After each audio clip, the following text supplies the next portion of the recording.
International relationship के लिए जो संस्था है उसको अपन संयुक्त राष्ट्र संघ यानी कि यूएनओ कहते हैं। अगर उसकी फुल फॉर्म देखें तो यूनाइटेड नेशन ऑफ ऑर्गेनाइजेशन, ये इसकी फुल फॉर्म है।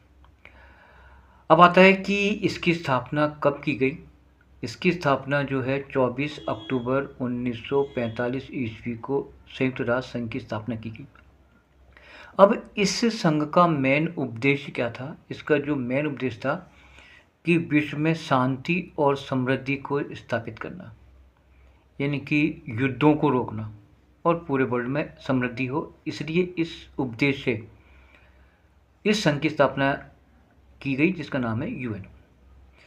स्टार्टिंग में इस संघ के कुल मिलाकर के 50 कंट्रीज थे और इन 50 देशों के प्रतिनिधियों ने हस्ताक्षर करके यूएनओ को स्थापित किया।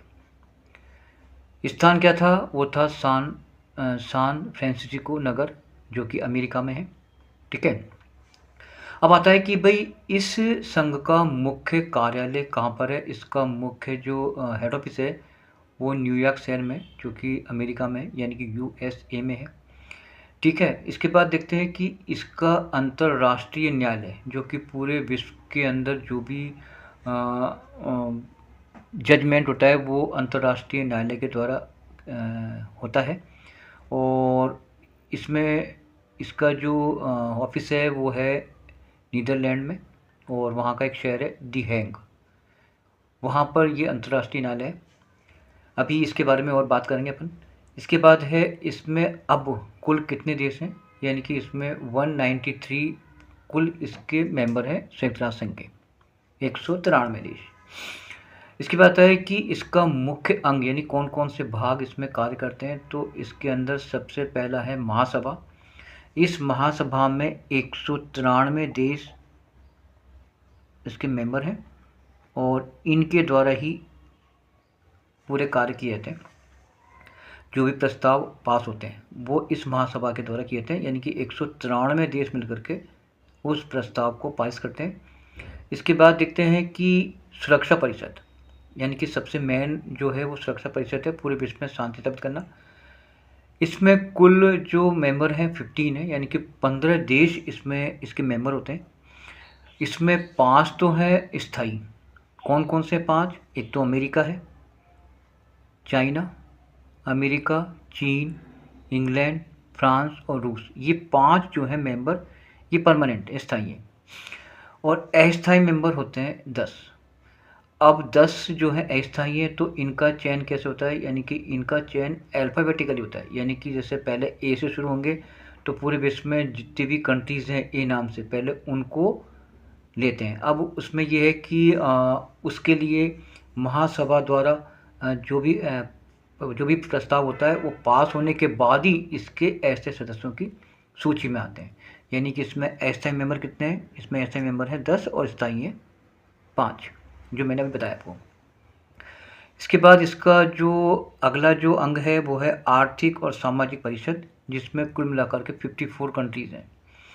नेक्स्ट आता है आपका न्यासी। न्यासी मतलब कहते हैं कि इस संघ का जो भी खर्चा है वो पूरे विश्व के जो कंट्रीज़ हैं वो मिलकर उठाते हैं, तो वो इसमें आता है न्यासी में।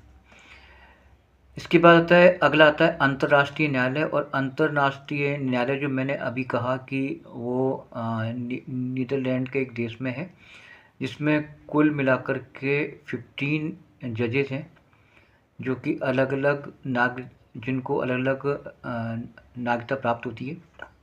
ठीक है। इसके बाद इसका जो सचिवालय मतलब पूरा जो हेड जो सेक्रेटरीट है उसी के द्वारा पूरा काम किया जाता है। ठीक है। अब इसके कुछ कुछ महत्वपूर्ण एजेंसी हैं, वो कौन कौन सी हैं उस पर बात कर लेते हैं अपन। इसकी मुख्य एजेंसियाँ हैं यूनिसेफ, यानी संयुक्त राष्ट्र शिशु निधि, ये इसका फुल फॉर्म है। और इसका जो हेड ऑफिस है वो न्यूयॉर्क में। फिर है यूनेस्को, उसको अपन फुल फॉर्म बोलते हैं संयुक्त राष्ट्र शैक्षिक वैज्ञानिक और सांस्कृतिक संगठन। इसका जो हेड ऑफिस है वो है फ्रांस की राजधानी पेरिस में।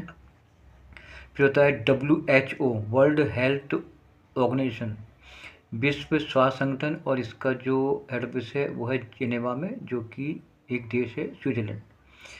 इसके बाद है IMF अंतर्राष्ट्रीय मुद्रा कोष, यानी कि इसका हेड ऑफिस वाशिंगटन में। इसके बाद है IBRD, जिसको बोलते हैं पुनर्निर्माण एवं विकास का अंतर्राष्ट्रीय बैंक, जो का हेड ऑफिस वो भी वाशिंगटन में। इसके बाद है ILO अंतर्राष्ट्रीय श्रम संगठन, इसका भी हेड ऑफिस जेनेवा में। सबसे ज़्यादा जो हेड ऑफिस हैं वो जेनेवा में। इसके बाद आता है कि UNDP संयुक्त राष्ट्र विकास कार्यक्रम, जिसकी फुल फॉर्म है। इसके बाद आता है UNFPA संयुक्त राष्ट्र निधि, ये इसकी फुल फॉर्म है।